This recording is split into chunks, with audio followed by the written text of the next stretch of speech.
Mbappé and Haaland are currently the best footballers in the world. I feel very good. But how successful would they be if we swap their careers? Imagine Haaland playing for Paris while Mbappé goes the other way to link up with Pep. Sure, go, commit. It's 2023 and both players are feeling great. Their biggest rivals Ronaldo and Messi have just left Europe, so the UCL should be easy to win, right? Well, they were scoring for fun left, right and center, putting up incredible numbers. Sure, go, commit. Full of confidence, both Mbappé and Haaland blew past the round of 16 with ease. But all of a sudden, there was someone in their way. This is Vinicius Jr. He's in his prime and he's unstoppable. Haaland was Vini's first victim as the Brazilian shred him and his team to pieces. And Haaland is out. Erling was shook. It's like the robot in him stopped working. But Kylian manages to carry on. However, deep inside he now fears Vinicius. He sees him as a threat to his fame, endorsements and status. Mbappé needs to step it up. So he leads City to victories over Liverpool and Barcelona, eventually meeting his enemy for the big prize. The new look Real Madrid started the match by putting on the pressure. Osimhen, what a nice save again! And it didn't take long for them to take the lead. Bellingham, and it's in. 1-0 for Real Madrid. But then the unthinkable happened. De Bruyne. Oh! He comes right back, scoring against Courtois, and this is the first time that KDB is clutch in a final. Unfortunately for Mbappé and company, that goal wouldn't be enough. Why do they have so much space? Why do they have so much space? Vinicius, surely he scores. Oh my god, what a banger. Vini took the lead with 20 minutes left. The stage was set for Mbappé to strike back, but he failed to deliver. Bro, what are you doing? Just like that, Madrid lift the UCL trophy and Vinicius is crowned the world's best player. Now, Haaland didn't care too much. He was more worried about his constant injuries as he wants to reach full potential and make his father proud. Why did you lose to Real Madrid? Why not? But when Mbappé lost, his ego took a small hit and he realized he wasn't the best. Yet. So what if I lost? I'm still a top player. I promised my mama would be the best and I won't break my promise. Also, let's not forget that I'm worth every penny they pay me. After the first season, the challenge for Mbappé and Haaland was clear. They have to win the Champions League to claim the Ballon d'Or and prove they are the best. However, that would be easier said than done. Mbappé was rated higher than last year, but his performances didn't show that. He had one of the worst years in his career and it seemed like Vinicius really crushed him. To add to that, City's recruitment wasn't up to par, while Madrid kept on buying more stars. And this didn't help Mbappé at all when he saw the round of 16 draw. Not Real Madrid again. In the first leg, the Spanish team picked up where they left off. Real toyed with City in their own stadium, but they only scored once. Get out of my face. So Mbappé thought he could turn the tie around. Oh boy, was he wrong. Vini would never go for 2 games in a row. He carried Madrid in the return leg, scoring a hat-trick and proving he's still the best there is. Man City are getting absolutely cooked. As for Mbappé, he tried. He really did. He took shots, made runs, but nothing seemed to work. It was a nightmare. And City got destroyed 5-1 on aggregate. This was the lowest point of Mbappé's career, but his hunger for fame was still there, one of the only things that kept him going. Unlike him, Haaland's season went way better. Despite his self-doubt and fear of injury, he was determined to give his best, so he pushed past the pain. PSG went into the knockout rounds beating Roma, and then, well, would you look at that, Haaland's ex-club, in real life I mean, of course. While Borussia was well known to Erling in real life, this time he wasn't familiar with them at all, and neither was Neymar. Pass it to Haaland, why are you doing step overs? But anyway, in the second leg, he turned it around. Before the game, he got the clearance from his doctors. He was fit and could play without holding back. Oh, I like the look of this. Yes, Haaland, go on. That left foot is unstoppable! Plus the celebration, what more could you wish for, huh? But he wasn't finished there. Oh, and he gets an assist as well. I think Paris are on to the next round. And I was right. In the semis, there weren't any better teams left. It seemed like Haaland had a great chance at lifting the... how do you lose 6-3 to Villarreal? It was a big blow. Erling was sad and his confidence was at an all-time low. But he knew he had to keep going. For his father, for his legacy. So in the preseason he worked harder than ever before and went from 93 to 94 overall. On the other hand, Mbappé got a pep talk, literally. Who will be there? Do you care though? Who will be there? Guardiola told him to focus on winning the Ballon d'Or and keeping his promise to his mom, instead of seeking fame and money before it was too late. This made Mbappé rethink his attitude and he put the negative stuff to the side. At least for now. But before Kylian could start cooking again, Erling got some terrible news. He got injured in a league game and would miss the first knockout round against Benfica, who trashed them. While Haaland only scored 18 goals, a confident Mbappé netted in twice as much.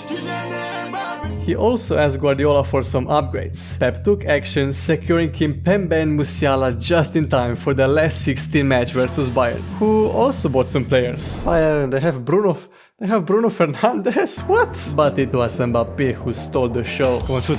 Come on. Come on. Oh, what a nice try. What?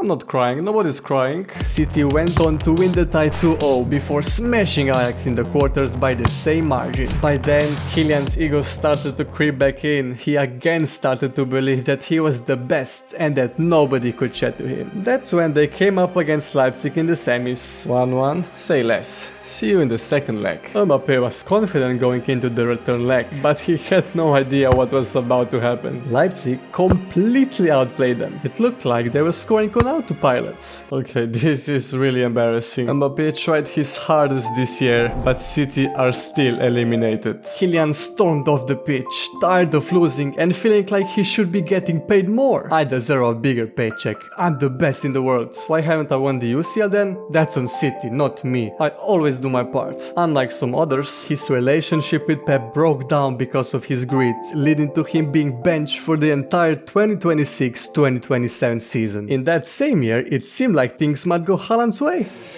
Enjoy. Whoa, we're close now. PSG didn't want him anymore because of being injury prone, but Barca were glad to take him. It was a risky move before Erling rose to the occasion, getting a whopping 44 goals and 9 assists. In the UCL knockouts, he clashed with 2 Portuguese clubs in a row and made light work of the first. But the second...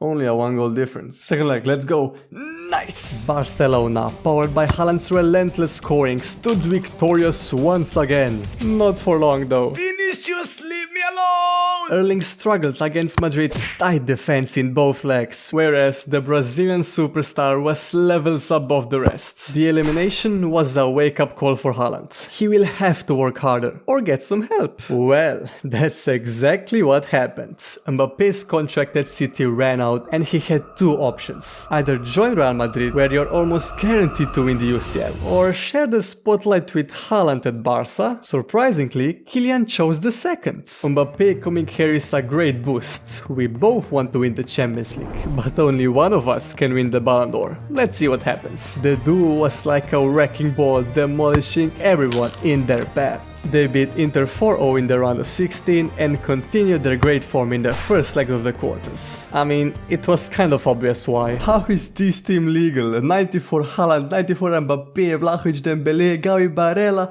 Konaté, Koundé, Ter Stegen, and Nunmensch has a red card. But I wanted to see them perform with my own eyes. Okay, Mbappé, Haaland? No, okay, he's egoistic, isn't... Oh, he passes it! He actually passed it to Haaland. Liverpool are in the mud. However, the fun was interrupted by AC Milan. After bottling the first match... Why did Vlahovic take the pen? The duo struggled to convert their chances, so penalties would decide who moves to the final. Mbappé goes first. And he scores it, nice. But so did Lazetic for the Italians. Haaland, ooh, Bailey, no misses yet. I shouldn't have said that. Vlahovic misses again. How is he still allowed to take pens? And Leao scores. Thank God Dembélé made up for his mistake. Please don't score, oh no. It's 4-3 for AC Milan. Barella was on point, but all Milan had to do was score this next pen. Come on, save this one. No, Mbappé and Haaland have been so unlucky today. Even though they put up really good numbers in 2028, their chemistry was lacking, and next year things only got rougher. Barca kicked off the knockouts on a high note, overcoming Napoli. However, Atletico Madrid proved to be a tougher challenge in the next rounds. Known for their rough play, Atletico hurt Haaland, leaving Barca without their star player. The result, a crashing 3-1 defeat. Injured Erling was left with no confidence, and Kylian, despite his enormous salary and ego, still had nothing to show for it. So in 2029 they both left. Haaland joined Monaco as he was sick of laying next to Dembélé in the hospital. In contrast, Mbappé was frustrated with Barca's project and requested a transfer. But only one team offered a contract, and the wage was very low. Thankfully, Kylian had evolved for real this time. Ready to do anything it takes to lift the Champions League, he accepted Dortmund's offer. Amazing! Now in their prime, these two saw their stats reaching new heights, but the clock was ticking for them to win the UCL, so they got to work. Kylian Mbappé with the finesse. Erling Haaland. Finally some joy in his eyes. Isn't that beautiful to watch? Both players were on fire in the knockouts. Mbappé led Dortmund to a huge 4-3 win over City, followed by a 3-2 victory against Spurs. Meanwhile, Monaco humiliated Sevilla 7-1 and scrapped past Haaland's ex-club Barca. But in the semis, things stopped going so smooth. Not for Kylian though. Bro, this kid is so big. Borussia faced Arsenal and the Turtles struck early, scoring in the 3rd minute. But he wasn't done. A volley found the back of the net, followed by a confidently taken penalty. Mature Mbappé scored another and the tie was over in one leg. Mbappé grabs the match ball as he takes Borussia Dortmund to the grand final. But who will he face there? Encountering Erling looked unlikely as Monaco lost the first semi-final game 3-1. Haaland has to somehow turn this around. Let's go, there's one! We need one more. I'm just watching circles move around. Come on. Yes, let's go! Let's go 3-3 on aggregate, and it's Haaland as well. One more, and we win. Oh, no way! In 35 minutes we have turned it around. Haaland was on a hat-trick by now, and I had to see this comeback live. Not another one. Oh, he gets up. He scored 4 goals. Mbappé and Haaland both led their teams to the UCL final, but only one will win it. And Monaco had the first shot on target. Nice passing. Bernardo Silva with his right foot. What a save by the goalie. On the other side, Mbappé was doing too much. Mbappé, you're complicating stuff. I mean, he did play for Guardiola, so it kind of makes sense. And now Haaland. Okay. Can he shoot the ball? He could, but he couldn't score in the end. I think he heard me when I said that. Okay, Haaland. He has so much time. Erling Haaland is a clutch man / robot. Borussia Dortmund now have to answer back. They're not shooting for an hour. Mbappé had enough. Kylian! Oh! He's finally taking shots now. Look at that stretch from the keeper. And while you look at it, 1, you need to subscribe now. 2, did you notice the throwback transfers? Monaco brought back Bernardo and Lemar, while Borussia reunited Hakimi and Sancho, who was quite unlucky here. Okay. Sancho. Find Mbappé. What? No! But just as they lost all hope, this happened. They scored! Schlotterbeck in the 85th minute. Borussia has been putting on pressure for the last 30 to 40 minutes and the hard work has finally paid off. And then I thought Monaco messed up. What a bad decision that is. Yet they managed to surprise me. Oh, who's that? Thomas Lemar back at Monaco. He scored only 2 goals, but possibly the greatest one. The ref then blew the whistle, making Haaland a UCL champion and the best player in the world.